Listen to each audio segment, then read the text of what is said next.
দিকে লজ্জিত হয়ে বলে, আল্লাহ জীবনে জিনা করলাম, মদ খাইলাম, সুদের করে লিপ্ত হয়ে রইলাম, আমার জীবনে ঘুষ খাইলাম, এমন কোন গুনাহ নাই যে গুনাহ আমি না ফরমান বান্দা করি নাই।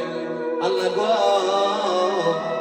আমার দাড়ি পাইতে গেল, চামড়া ঢিলা হয়ে গেল, দাঁতগুলো নড়াচড়া করতেছে, আর জীবনে গুনাহ করব না।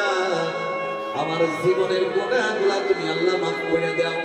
আমার নবী বলে, শর্মিন্দা হইয়া তওবা করতে দেরি হয়, আল্লাহ রাব্বুল আলামিন বান্দার পাহাড় বরাবর, বান্দার আসমান বরাবর সমুদ্রের সমতুল্য গুনাহগুলা আল্লাহ রাব্বুল আলামিন সাথে সাথে বান্দার গুনাহগুলা মাফ করে দেয়। মুসলমানি বান্দা, কথাগুলো বোঝা যাইতেছে না?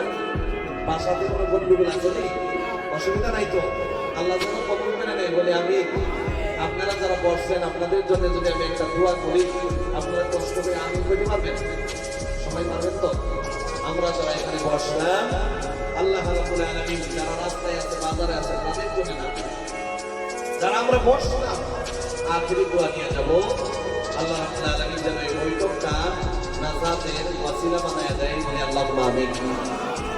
মুসলমান ইমানদার, এই যে ইরাদা নিয়ে বসে গেলেন, অনেক খুশি হয়ে গেলাম।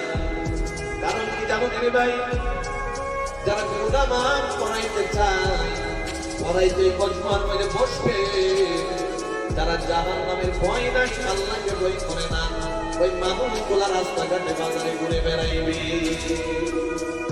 এবং আশেপাশে যেগুলা সেন্টার আছে, আমি তো নাম জানি না, এই সেন্টারের মধ্যে প্রতিদিন বাজার করলে বাজার পাওয়া যায় কি যায় না, আওয়াজ দিয়ে বলেন যায় কি যায় না। এবং